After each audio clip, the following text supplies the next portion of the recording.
हिंदी साहित्य का तथ्यपरक अध्ययन ओंकार नाथ वर्मा।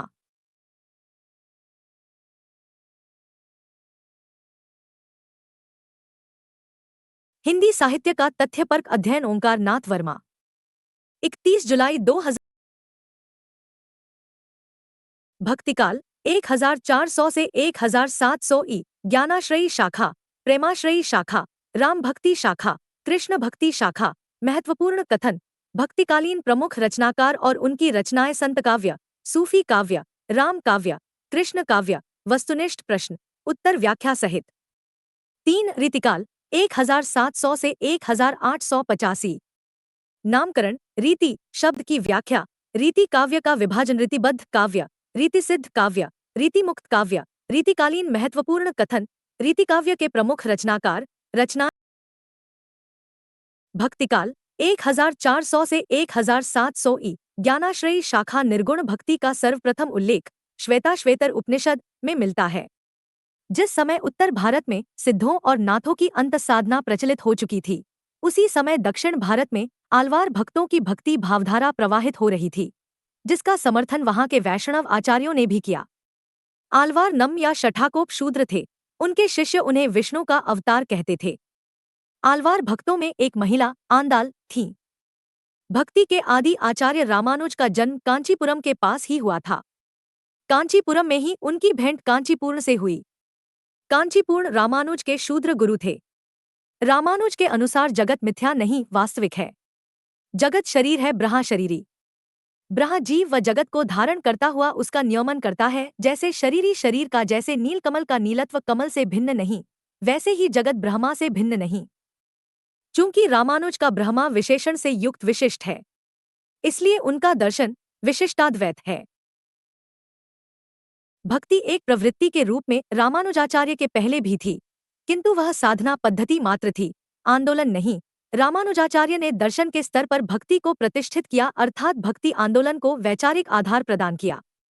रामानुजाचार्य ने श्री संप्रदाय का प्रवर्तन किया।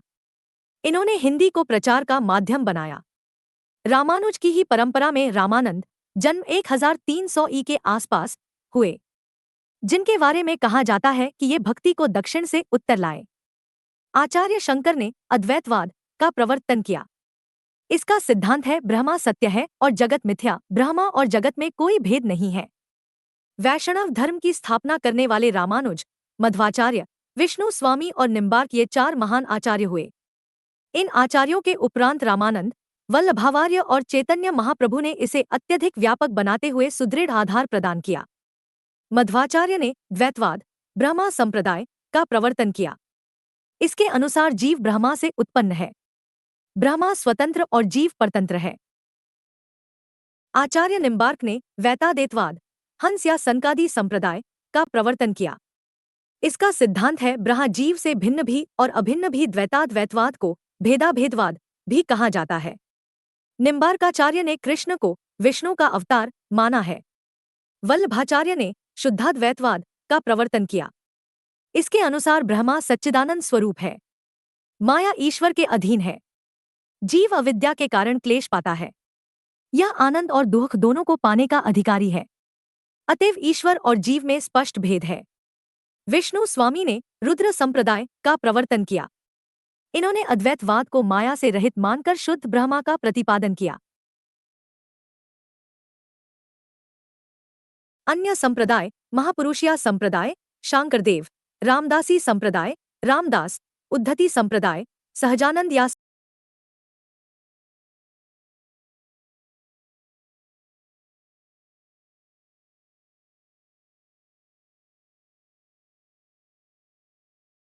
या स्वामी नारायण, रसिक संप्रदाय, अग्रदास, स्वसुखी संप्रदाय,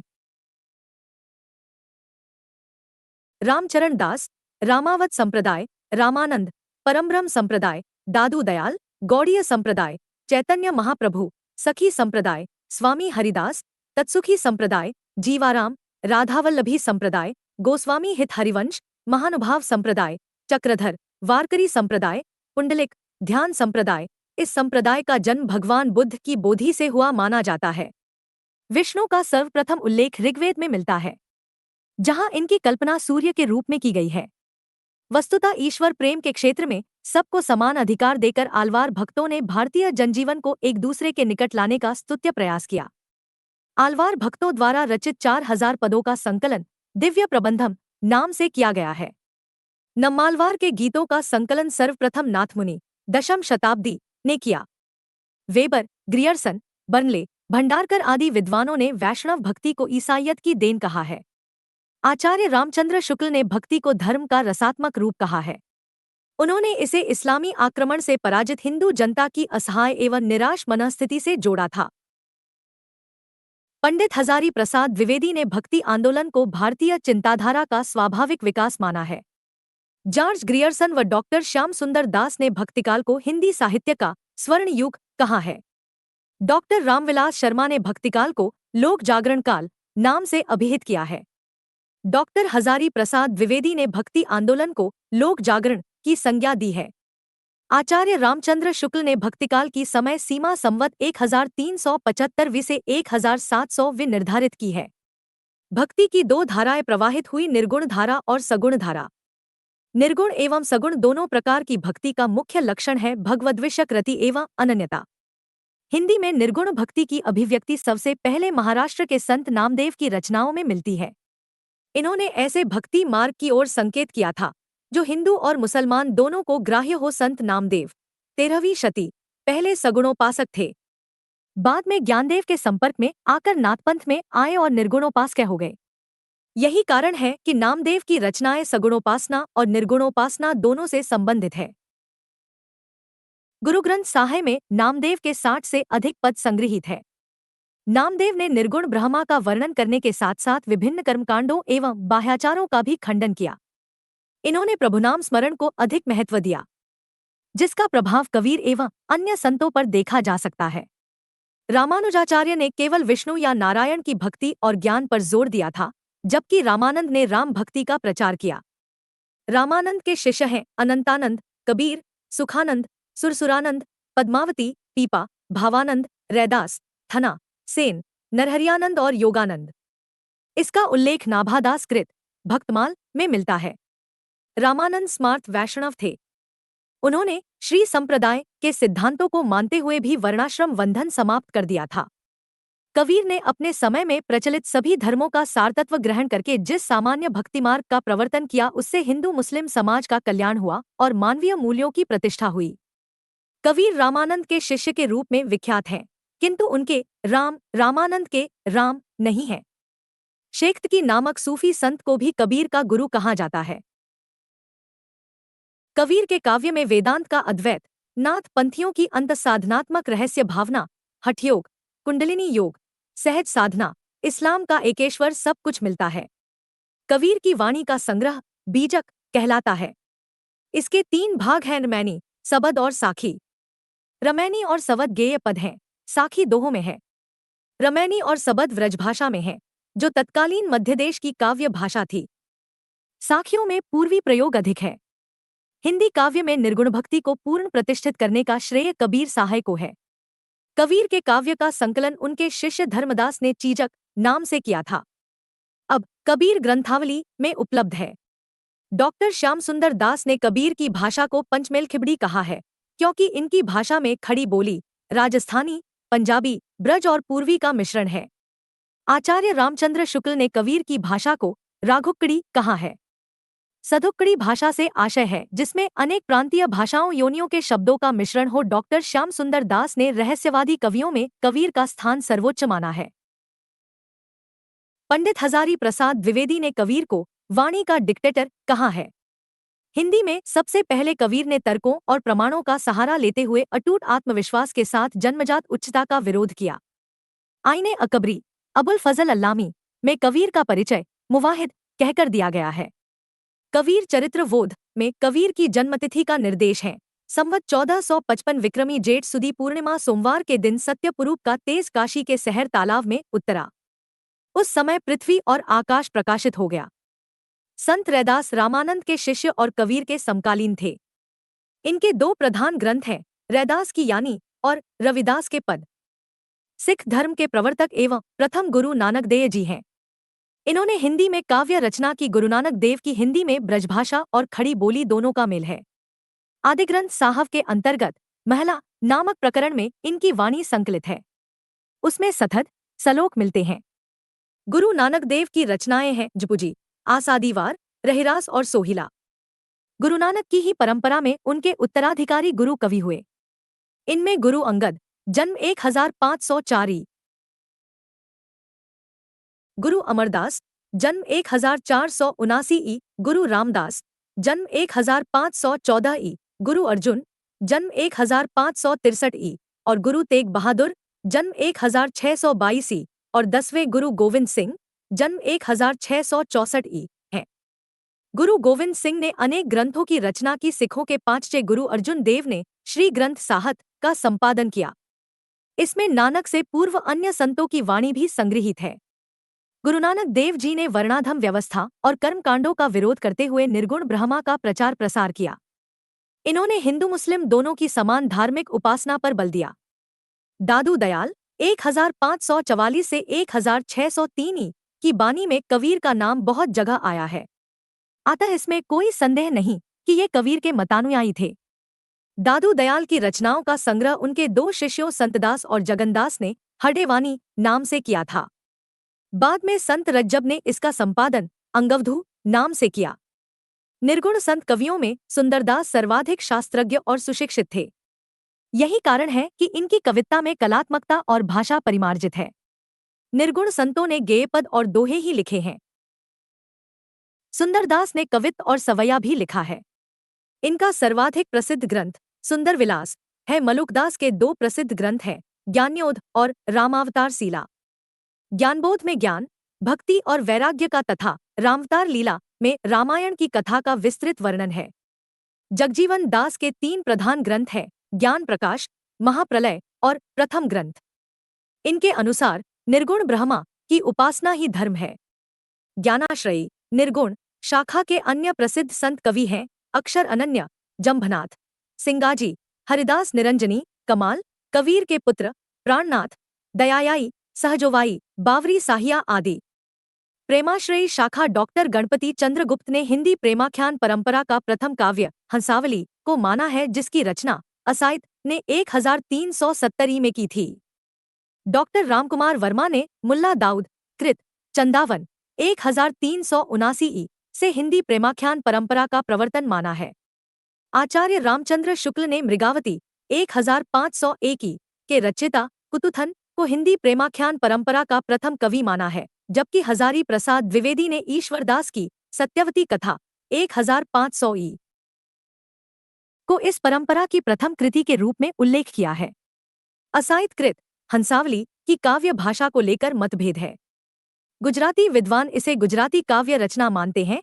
मोतीलाल मेनारिया ने राजस्थानी भाषा और साहित्य में इसे राजस्थानी भाषा की रचना माना है। चंदायन पूर्वी भारत में प्रचलित लोरिक, उसकी पत्नी मैना और उसकी विवाहिता प्रेमिका चंदा की प्रेम कथा पर आधारित है। नायक लोरिक के नाम पर इसे लोरकायन या लोरकहाँ भी कहते हैं। चंदायन की भाषा परिष्कृत अवधि है। इसमें चंदा को पद्मावत की भांति अलौकिक सत्ता का प्रतीक बनाया गया है। सत्यवती कथा के रचयिता ईश्वरदास सगुणोपासक भक्त थे, जिन पर सूफी मत का आरोपण संभव नहीं हुआ। अतः आचार्य शुक्ल ने इन्हें भक्तिकाल की किसी भी शाखा में स्थान नहीं दिया है। सत्यवती कथा सौंदर्य, प्रेम, विरह निरूपणा, तत्कालीन बादशाह का उल्लेख, अवधी भाषा, दोहा-चिपाई शैली आदि की दृष्टि से हिंदी प्रेमाख्यान परंपरा का उच्चकोटि का काव्य है। गणपति कृत मध्वानल कामकंदला में केवल दोहों का प्रयोग हुआ है। हिंदी में सूफी काव्य परंपरा के सर्वश्रेष्ठ कवि मलिक मोहम्मद जायसी हैं। इनकी 3 रचनाएं उपलब्ध हैं, अखराबद, आखिरी कलाम और पद्मावत। अखरावट में देवनागरी वर्णमाला के एक एक वर्ण अक्षर को लेकर सैद्धांतिक बातें कही गई हैं। आखिरी कलाम में कयामत का वर्णन है। पद्मावत जायसी के यश का आधार है। इसका रचनाकाल 1520-927 हिजरी के आसपास है। पद्मावत में चित्तौड़ के राजा रत्नसेन और सिंहलद्वीप की राजकुमारी पद्मावती के प्रेम, विवाह एवं विवाहोत्तर जीवन का चित्रण मार्मिक रूप में हुआ है। पद्मावत प्रेम की पीर का व्यंजना करने वाला विशद प्रबंध काव्य है। यह दोहा चौपाई में निवत मसनवी शैली में लिखा गया है। इसकी भूमिका विशद एवं उदात्त है। पद्मावत में पद्मिनी परमसत्ता की प्रतीक है। रत्नसेन सार्थक का राघव चेतन शैतान का कथा लौकिक धरातल पर चलने के साथ साथ लोकोत्तर अर्थ की भूमि पर भी चलती है। अतः पद्मावत को प्रतीकात्मक काव्य कहा जाता है। पद्मावत की भाषा विशुद्ध अशुद्धि है। तत्सम शब्दों का प्रयोग बहुत कम या नहीं के बराबर है। पद्मायत में भारतीय कथा काव्य की प्रायः सभी रूढ़ियों एवं प्रवृत्तियों का निरूपण सफलतापूर्वक हुआ है। अष्टछाप के प्रसिद्ध कवि नंददास द्वारा रचित रूपमंजरी प्रेमाख्यान परंपरा का काव्य है। इसमें रूपमंजरी, विवाहिता और कृष्ण के प्रेम का चित्रण स्वच्छंद रूप में किया गया है। रूपमंजरी के आरंभ में कवि ने ईश स्तुति रचना का उद्देश्य आत्मप्रचय प्रेमाख्यानों की परंपरा के अनुसार ही किया है। इसकी भाषा ब्रज दोहा चौपाई शैली का प्रयोग हुआ है। चित्रावली 1613 के रचिता उस्मान ने अपनी रचना का उद्देश्य अमर होने की इच्छा पूर्ति करना बताया है। उस्मान ने अन्य कवियों को चित्रावली से बढ़कर प्रेम कथा लिखने की चुनौती दी है। जाकी बुद्धि होए अधिकाई आन कथा एक की बनाई पुहकर कृत रसरतन में राजकुमारी रंभा और सोम के प्रेम का निरूपण किया गया है। दुहखरदास ने 1649 में पुहपावती नामक प्रेमाख्यान की रचना की। हिंदी प्रेमाख्यान परंपरा के अन्य कवि हैं मंझन, मधुमालती, कुशललाभ, ढोला मारू रादुहा, मघवानल कामकंदला, जैन श्रावक जटमल, प्रेम विलास, प्रेमलता की कथा, नारायण दास, छिताई वार्ता, शेख नबी, ज्ञानदीप, नरपति व्यास, नल दमयंती, मुकुंद सिंह, नल चरित्र और जान कवि। जान कवि सर्वाधिक संख्या में प्रेमाख्यानों के रचयिता हैं। इन्होंने 78 काव्य ग्रंथों की रचना की, जिनमें 29 प्रेमाख्यान है। सूफी कवि नूर मोहम्मद ने अनुराग बांसुरी में दोहे की जगह बरखे का प्रयोग किया है।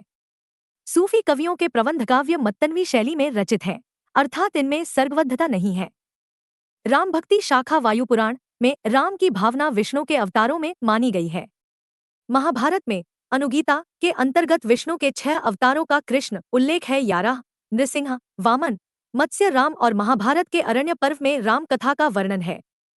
वाल्मीकि रामायण में विष्णु और राम का कोई संबंध नहीं और ने राम अवतार रूप में ही हैं। ये केवल मनुष्य हैं, महात्मा हैं, धीरोदात्त नायक हैं। राम भक्ति सर्वप्रथम दक्षिण से आल्यार संतों की वाणी से प्रस्फुटित हुई। आलवार संख्या में 12 थे। इनमें से काटकोप राम की पादुका के अवतार माने जाते हैं। 7वें आलवार केरल के चेरिवंशी राजा कुलशेखर अनन्य राम भक्त थे। हिंदी क्षेत्र के रामभक्त कवियों का संबंध रामानंद से है। रामानंद के 2 पद गुरुग्रंथ साहब में संकलित हैं। योग चिंतामणि उनकी रचना के रूप में प्रसिद्ध है। प्रामाणिक रूप से वैष्णव मताब्ज भास्कर और रामार्चन पद्धति संस्कृत भाषा में है। हिंदी में हनुमान जी की आरती के रचयिता रामानंद है। वाल्मीकि रामायण का भाषानुवाद विष्णुदास ने किया था। पृथ्वीराज रासो में रामावतार से संबद्ध 38 छंदों में परशुराम द्वारा क्षत्रियों का सहार, राजा दशरथ के घर राम लक्ष्मण भरत शत्रुघ्न के जन्म, राम वनगमन, राम रावण युद्ध, सीता उद्धार आदि राम कथा के प्रमुख प्रसंग वर्णित हैं। युग की प्रवृत्ति के अनुसार हनुमान, मेघनाद, लक्ष्मण की वीरता का वर्णन विस्तार से किया गया है। ईश्वरदास कृत, भरत मिलाप और अंगद पेज तुलसी के रामचरितमानस के पूर्वाभास रूप में देखा जाता है। पूरी कथा दोहा चौपाई पद्धति में वर्णित है।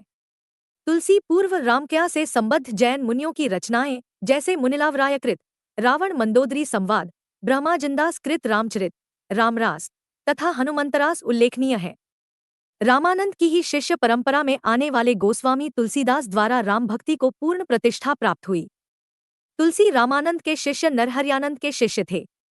वेणीमाधवदास कृत मूल गोसाई चरित तथा रघुबरदास कृत तुलसी चरित में तुलसीदास के जीवन वृत्त का उल्लेख मिलता है। इन दोनों के अनुसार तुलसीदास का जन्म 1497 में हुआ था।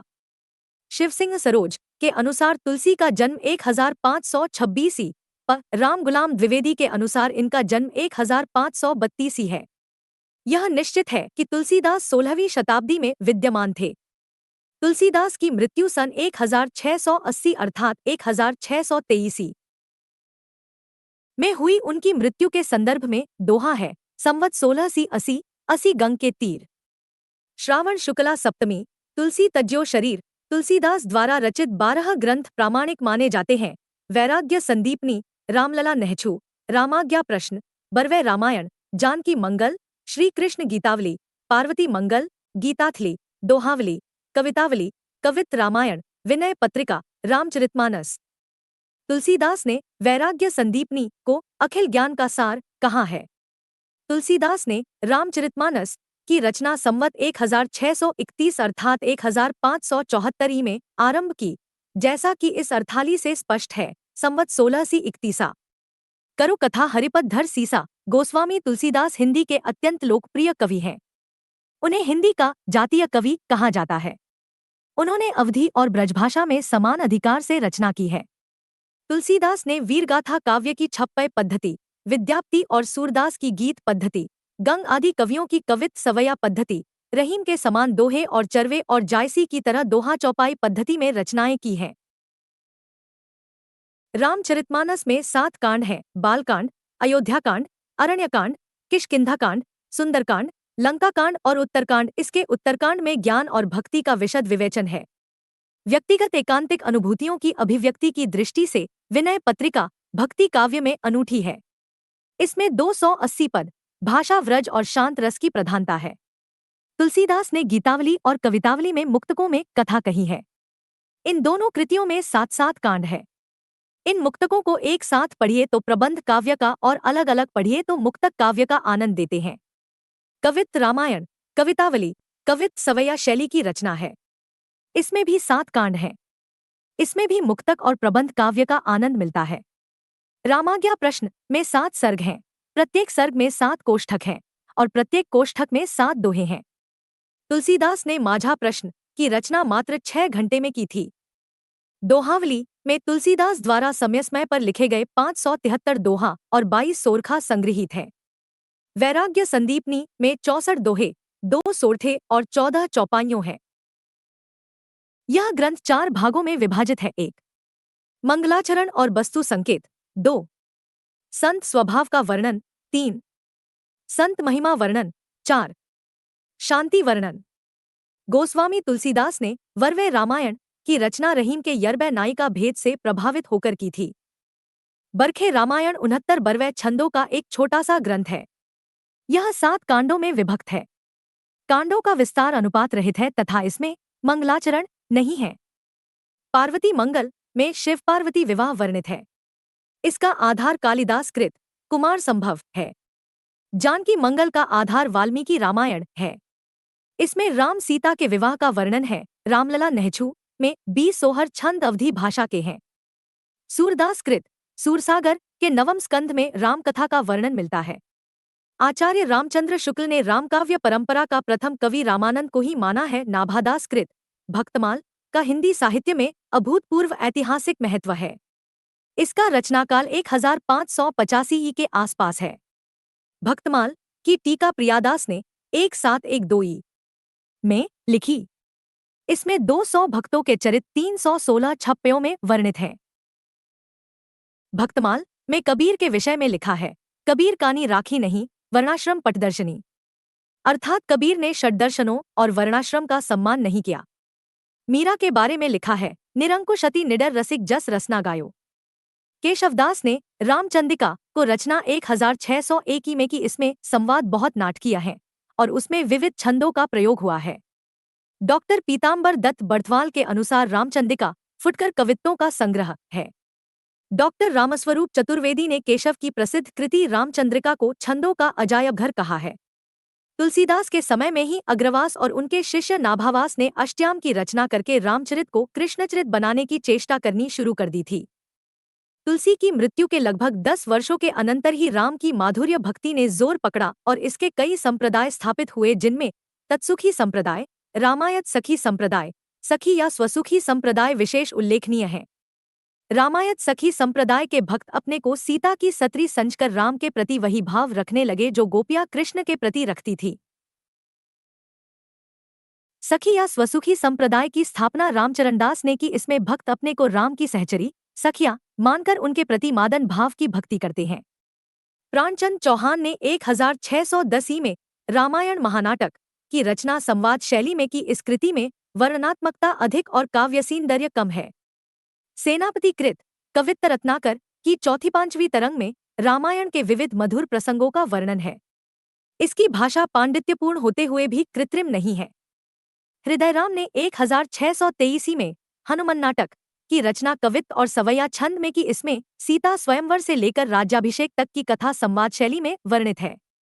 रामकाव्य परंपरा में लालदास कृत अवधविलास 1643, नरहरिवारहट कृत पीरुपे रामायण, माध्यदास कृत रामरासो और अध्यात्म रामायण, विश्वनाथ सिंह कृत राम स्वयंवर, आनंद रघुनंदन, रामचरण दास कृत कवितावली रामायण, रामचरित्र रसमालिका, रामलल पांडेय कृत हनुमच्चरित्र, कपूरचंद त्रिखा कृत रामायण 1646 उल्लेखनीय काव्य ग्रंथ हैं।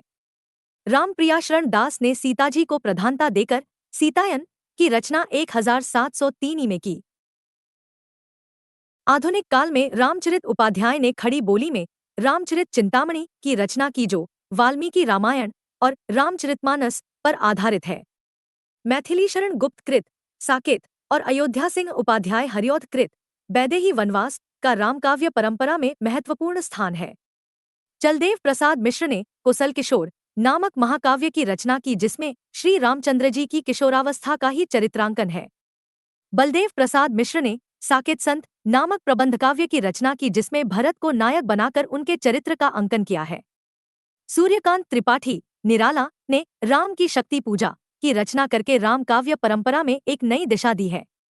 इसमें जो नवीन राष्ट्रीय चेतना एवं शक्ति का संचरण हुआ है, वह अनुपम है। कृष्ण भक्ति शाखा ऋग्वेद के अष्टम मंडल में कृष्ण का सर्वप्रथम उल्लेख ऋषि के रूप में मिलता है।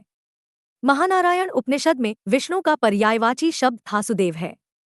कृष्ण वासुदेव का ही पर्यायवाची है। छांदोग्य उपनिषद में कृष्ण देवकी के पुत्र के रूप में वर्णित हैं, जिन्हें आंगिरस घोर ऋषि ने शिक्षा दी थी। महाभारत में कृष्ण विष्णु के ही अवतार माने गए हैं। भगवद गीता में भी श्री कृष्ण विष्णु के पूर्ण अवतार हैं। भागवत पुराण के आधार पर प्रथम संप्रदाय माधव संप्रदाय है, जिसमें द्वैतवाद के सिद्धांत पर कृष्णोपासना पर विशेष जोर दिया गया है, लेकिन इसमें राधा का उल्लेख नहीं है। भागवत पुराण में एक गोपी का निर्देश अवश्य है, जिसने पूर्व जन्म में श्री कृष्ण की आराधना की है, परिणामतः वह श्री कृष्ण की विशेष प्रिय है। इसी आराधना शब्द से राधा की उत्पत्ति प्रतीत होती है। अब तक हुई खोजों के आधार पर गोपालतापनी उपनिषद में राधा की चर्चा कृष्ण की प्रेयसी के रूप में सबसे पहले मिलती है। विष्णु स्वामी और निम्बार्क संप्रदाय में राधा का निर्देश है। जयदेव ने राधा और कृष्ण के विहार में गीत गोविंदम की रचना की। गीत गोविंदम संस्कृत का अमर गीतिकाव्य है। विष्णु स्वामी से प्रभावित होकर वल्लभाचार्य ने राधा की उपासना की, जिससे सूरदास प्रभावित हुए। जयदेव के गीत गोविंद से प्रभावित होकर विद्याप्ति ने पदावली की रचना की। वल्लभाचार्य ने ब्रह्मा के सगुण रूप को पारमार्थिक और निर्गुण को उसका अपूर्ण रूप कहा। वल्लभाचार्य ने पुष्टिमार्ग का प्रवर्तन किया।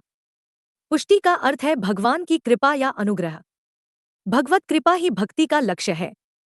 वल्लभाचार्य के अनुसार जीव 3 प्रकार के हैं। 1. प्रवाह जीव, सांसारिक प्रवाह में पड़े रहते हैं। 2. मर्यादा जीव, विधि निषेध का पालन करते हैं।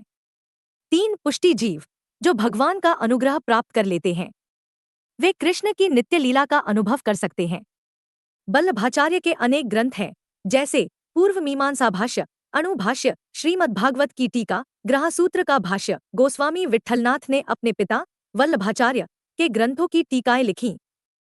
इसके अतिरिक्त उन्होंने विद्वन मंडल, भवित निर्णय और श्रृंगार रस मंडन नामक ग्रंथों की रचना की। गोस्वामी विट्ठलनाथ ने पुष्टिमार्गीय 8 कवियों पर अपने आशीर्वाद की छाप लगाई, जिन्हें अष्टछाप के कची कहा जाता है।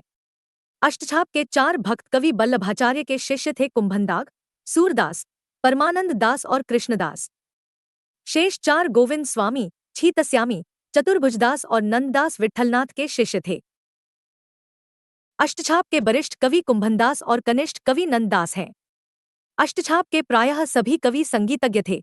उनमें गोविंद स्वामी अपने समय के सर्वश्रेष्ठ संगीतज्ञ थे। कहा जाता है कि इनका संगीत सुनने के लिए अक्यर दरबार के प्रसिद्ध गायक तानसेन यदाकदा आया करते थे। अष्टछाप को अष्टसखा भी कहते हैं, क्योंकि ये 8 भक्त श्रीनाथ की अष्टयाम सेवा में अंतरंग सखा के रूप में लगे रहते थे। सूरदास के बारे में भक्तमाल, नामादास और धीरासी वैष्णवन की वार्ता, गोकुलनाथ, से थोड़ी बहुत जानकारी मिल जाती है। आईने अकबरी और मुंशियात अबुल फजल में सूरदास का उल्लेख है। तुलसीदास अकबर के समकालीन उत्कृष्ट कवि और गायक थे, पर उनका उल्लेख आईने अकबरी में नहीं है। सूरसागर की रचना श्रीमद्भागवत के आधार पर की गई है। इसमें 12 स्कंध हैं। प्रथम स्कंध में अधिकांश विनय के पद हैं। द्वितीय स्कंध में भी भक्ति संबंधी पदी की ही प्रचुरता है। द्वितीय स्कंध के बाद अष्टम स्कंध तक विष्णु के अवतारों तथा अन्य पीणिक कथाओं का निरूपण है।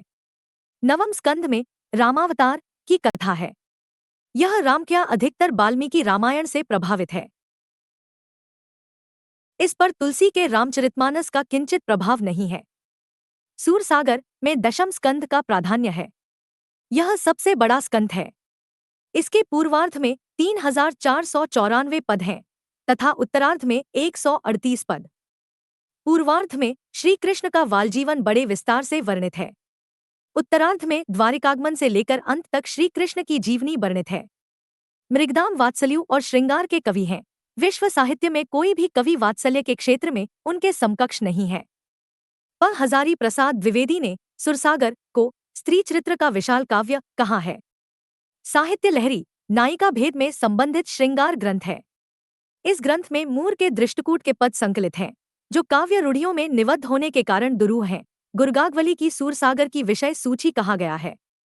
सूरदास के गेय पद मुक्तक हैं, किंतु उनमें प्रबंधात्मकता का रस है। मूरदास के पश्चात भ्रमर गीत काव्य परंपरा के सर्वाधिक ख्याति प्राप्त कवि नंददास हैं। इनका भवरणीन उच्च कोटि की रचना है। नंददास के यश का आधार रारा पंचाध्यायी है। यह गेला छंद में आवद्ध रचना है। इसमें श्री कृष्ण की रासलीला का वर्णन कोमल गंगीतात्मक पदावली में किया गया है। नंददास कृत सिद्धांत पंचाध्यायी भक्ति सिद्धांत का परिचायक और रसमंजरी नायिका भेद का ग्रंथ है। अष्टछापीय कवियों में सूर के बाद वात्सल्य का सर्वश्रेष्ठ चित्रण करने वाले कचि परमानंददास हैं। अष्टछाप के कवियों में सर्वाधिक काव्यशास्त्रीय कवि नंददास है। नंददास को रास पंचाध्यायी ग्रंथ पर जड़िया की उपाधि से विभूषित किया गया था। रास पंचाध्यायी खंड काव्य है। नंददास कृत रूपमंजरी दोहाचीपाई में रचित प्रेमाख्यान काव्य है। इसकी नायिका निर्भयपुर के राजा धर्मवीर की पुत्री रूपमंजरी है। रूपमंजरी प्रबंध काव्य है जिसमें परिकिया भाव की प्रधानता है। वियोगी हरि ने नंददास की रास पंचाध्यायी को हिंदी का गीत गोविंद कहा है। मीरा के काव्य पर सगुण निर्गुण दोनों साधनाओं का प्रभाव है। इनकी भक्ति माधुर्य भाव की है। मीरा के पदों को 3 कोटियों में विभाजित किया जा सकता है। 1 लीला संबंधी पद, 2 विनय के पद, 3 व्यक्तिगत अनुराग के पद। मीरा की काव्य भाषा राजस्थानी मिश्रित व्रज है। रसखान का वास्तविक नाम सैयद इब्राहिम था। रसखान ने प्रेमवाटिका में प्रेम के संबंध में अपने विचार व्यक्त किए हैं। इसमें इन्होंने राधा कृष्ण की प्रेमोद्यान के मालिनमाली मानकर प्रेम के गूढ़ तत्व का सूक्ष्म निरूपण किया है। यह 53 दोहों की छोटी सी कृति है। रसखान कृत अष्टयाम में संकलित कई दोहों में श्री कृष्ण के प्रातः जागरण से रात्रि शयन पर्यंत उनकी दिनचर्या का सुंदर वर्णन है। सुजान रसखान कव्यत और सर्व्या छंद में है। इनकी अन्य रचना दानलीला 11 छंदों की छोटी सी रचना है।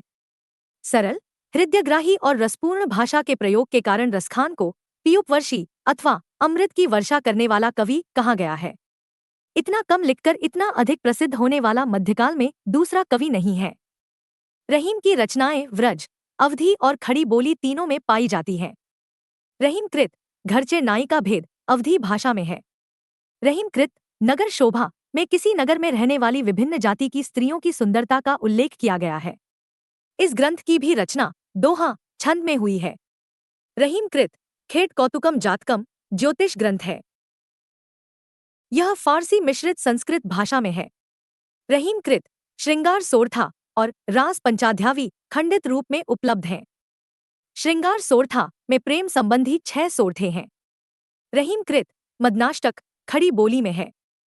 संस्कृत कवियों के अनुकरण पर रहीम ने संस्कृत में प्रार्थनाप्रक छंद लिखे हैं, जो रहीम काव्य नाम से जाने जाते हैं।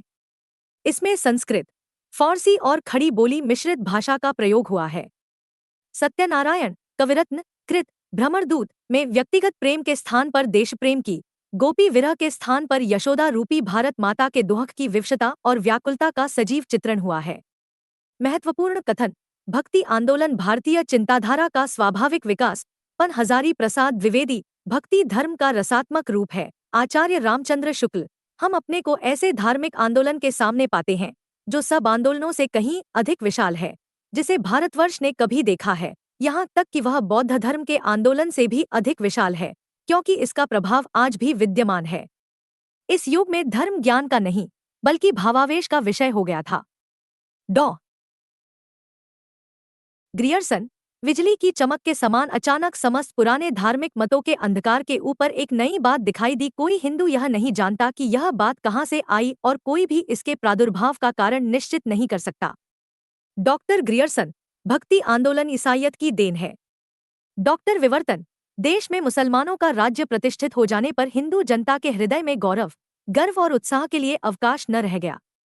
उसके सामने ही देव मंदिर गिराए जाते थे, देव मूर्तियों तोड़ी जाती थी और पूज्य पुरुषों का अपमान होता था और वे कुछ भी नहीं कर सकते थे। ऐसी दशा में अपनी वीरता के गीत न तो ये गा ही सकते थे और न बिना लज्जित हुए सुन ही सकते थे। अपने पौरूप से हताश जाति के लिए भगवान की शक्ति और करुणा की ओर ध्यान ले जाने के अतिरिक्त दूसरा मार्ग ही क्या था? रामचंद्र शुक्ल। लेकिन जोर देकर कहना चाहता हूँ कि अगर इस्लाम नहीं जैसा आज है आया होता तो भी इस साहित्य का 12 आना वैसा ही होता। पं हजारी प्रसाद द्विवेदी। पराजय के बाद व्यक्ति या तो अपनी आध्यात्मिक श्रेष्ठता दिखाना चाहता है अथवा विलास में डूबकर पराजय को भूल जाना चाहता है। भक्ति आंदोलन का स्रोत पहली मनोवृत्ति बाबू गुलावराय, जिस युग में कबीर, जायसी, तुलसी, सूर जैसे सुप्रसिद्ध कवियों और महात्माओं की दिव्यवाणी उनके अंतःकरणों से निकलकर देश के कोने कोने में फैली थी, उसे साहित्य के इतिहास में सामान्यतः भक्तियुग कहते हैं। निश्चित ही वह हिंदी साहित्य का स्वर्ण युग या डॉक्टर श्याम सुंदर दास समूचे भारतीय इतिहास में अपने ढंग का अकेला साहित्य है। इसी का नाम भक्ति साहित्य है। यह एक नई दुनिया है। पं हजारी प्रसाद द्विवेदी। प्रतिभा उनमें, कबीर में, बड़ी प्रखर थी। आचार्य रामचंद्र शुक्ल भाषा पर कबीर का जबरदस्त डिक्टेटर थे, अधिकार था। वे यानी के पं हजारी प्रसाद द्विवेदी कबीर तथा अन्य निर्गुण पंथी संतों के द्वारा रागात्मिका, भक्ति और ज्ञान का योग तो हुआ है, पर कर्म की दिशा वही रही जो नाथ पंथियों के यहाँ रही। आचार्य रामचंद्र शुक्ल।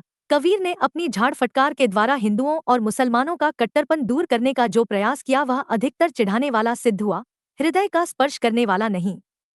आचार्य रामचंद्र शुक्ल। कबीर की रचना में कितने रंग हैं, अक्खड़ समाज चेता का, कटुक्तिकार का, एकदम भावविभोर होकर आत्मसमर्पण का, गहरी रहस्य चेतना का, प्रेम के तन्मय भाव का और चरम वैराग्य का। इन सभी रंगों में उनकी कला सक्रिय है और पूरी तरह संश्लिष्ट। इतना वैविध्य कम रचनाकारों में मिलेगा, जाहिर है। इसीलिए फुटकर पद और बीहे लिखकर विना महाकाव्य लिखे वे हिंदी में महाकवि हैं। डॉक्टर रामस्वरूप चतुर्वेदी। बुद्धदेव के बाद भारत के सर्वाधिक बड़े लोकनायक तुलसीदास। George Grierson. तुलसी का सारा काव्य समन्वय की विराट चेष्टा है। पं हजारी प्रसाद द्विवेदी। भारतवर्ष का लोकनायक वही हो सकता है जो समन्वय करने का अपार धैर्य लेकर आया हो। पं हजारी प्रसाद द्विवेदी। हिंदी काव्य की सब प्रकार की रचना शैली के ऊपर गोस्वामी तुलसीदास ने अपना ऊंचा स्थान प्रतिष्ठित किया है। यह उच्चता और किसी को प्राप्त नहीं। आचार्य रामचंद्र शुक्ल। तुलसी का रामचरितमानस लोक से शास्त्र का, संस्कृत से भाषा का, सगुण से निर्गुण का, ज्ञान से भक्ति का, शैव से वैष्णव का, ब्राह्मण से शूद्र का, पंडित से मूर्ख का, गार्हस्थ से वैराग्य का समन्वय है। पं हजारी प्रसाद द्विवेदी। जिस प्रकार रामचरित का गान करने वाले भक्त कवियों में गोस्वामी तुलसीदास का स्थान सर्वश्रेष्ठ है, उसी प्रकार कृष्णचरित गाने वाले भक्त कवियों में महात्मा सूरदास का। वास्तव में ये हिंदी काव्यगण के सूर्य और चंद्र हैं। आचार्य रामचंद्र शुक्ल।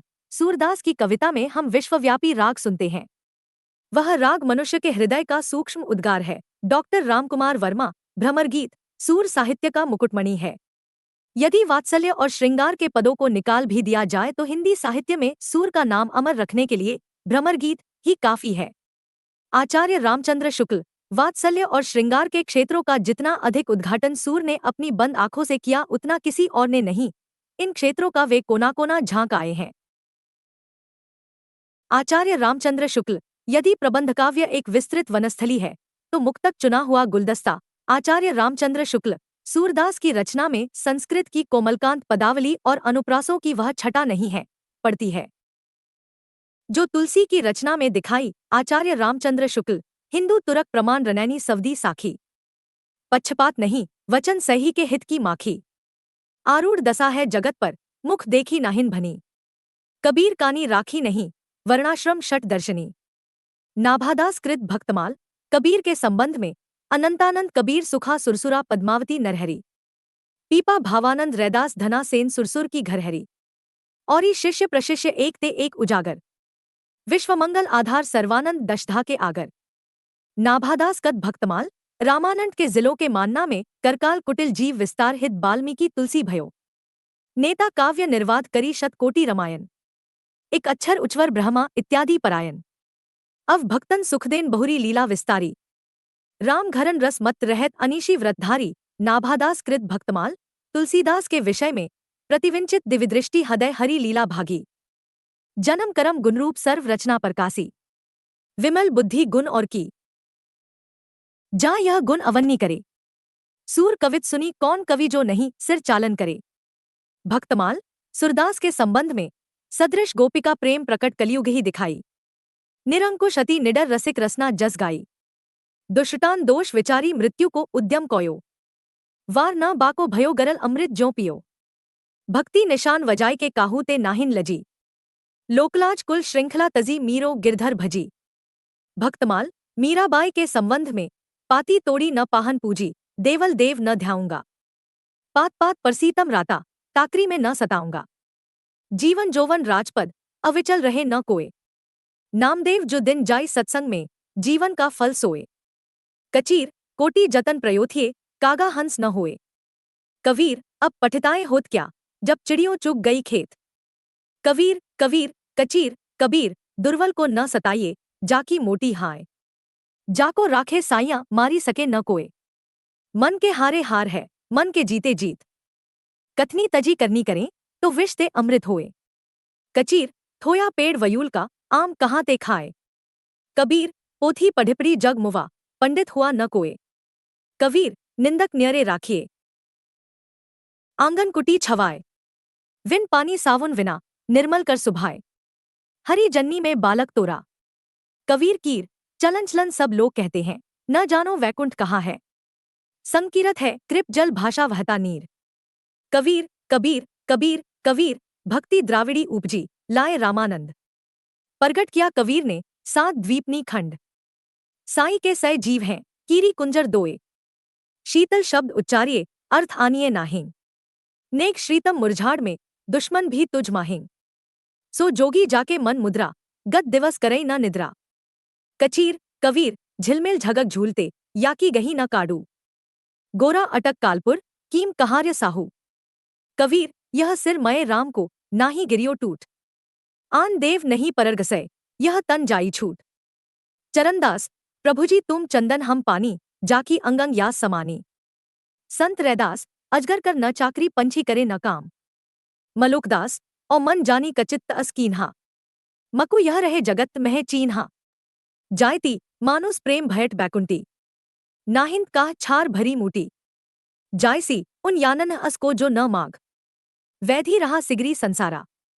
जायसी प्यूसी कहू संदेसड़ा। हे भौरा है काग, सो धनी विरही जरी मुई तहिक धुओं हम लाग। जायसी हिंदू मग पर पाव न राखंड। का बहुत जी हिंदी भाखेड़। नूर मोहम्मद रुक्मिनी पुनी वैसे ही मरी गई। कुलवंती सत सो सत भई। कुच्चन सुरतीय नर्तीय नागतीय, सब चाहत अस होए। गोद लिए हुलसी फिर, तुलसी सी सुत होए। रहीम रहीमन विपदा हूँ भली, जो योड़े दिन होए। हित अनहित या जगत में, जान पड़त सब कोब। विक्रम भैंसा प्रेम का वारा। रहीम सपनावती कह गयो पत्तारा। मंझन धुनि ग्रमे उत्पन्नो, दादू योगेंद्रा महामुनि। रज्जय बलंदीप देखा अंग्रेजा, तहाँ जाय जेही कठिन करेजा। उस्मान चित्रावली तुलसी परहित सरिस धर्म नहीं भाई। तुलसी यड़े भाग मानुस तन पाया।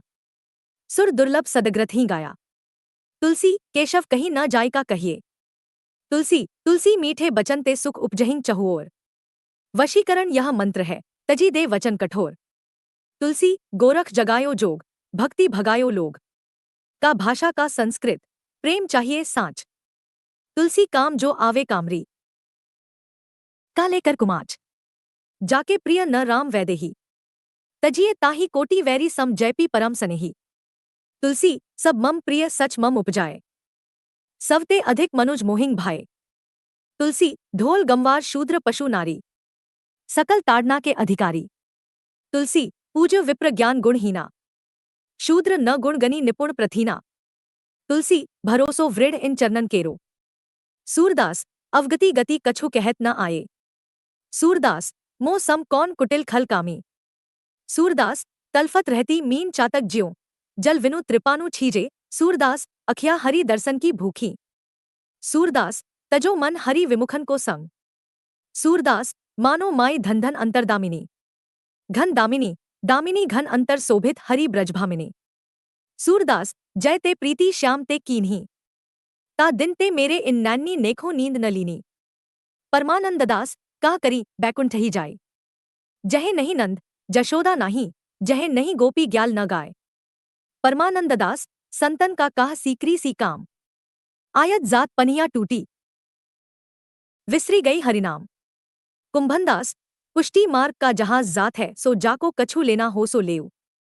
विट्ठलनाथ कली कुटिल जीव निस्तार हित वाल्मीकि तुलसी भयो। नाभादास घायल की गति घायल जाने और न जाने कोई। मीराबाई असुवन जल सींचें, सींची प्रेम चली चोई। मीराबाई सावन में उमग्यो हिवरा, भजन सुन्या हरि आवनरी। मीराबाई काक के भाग बड़े सजनी हरि हाथ से ले गयो माखन रोटी। रसखान वा लकुटी अरु कामरिया पर, राजतिहूपुर को तजी डारी। रसखान भक्तिकालीन प्रमुख रचनाकार और उनकी रचनाएं संतकाव्य रचनाकार, रचनाएं संपादक एवं प्रकाशन वर्ष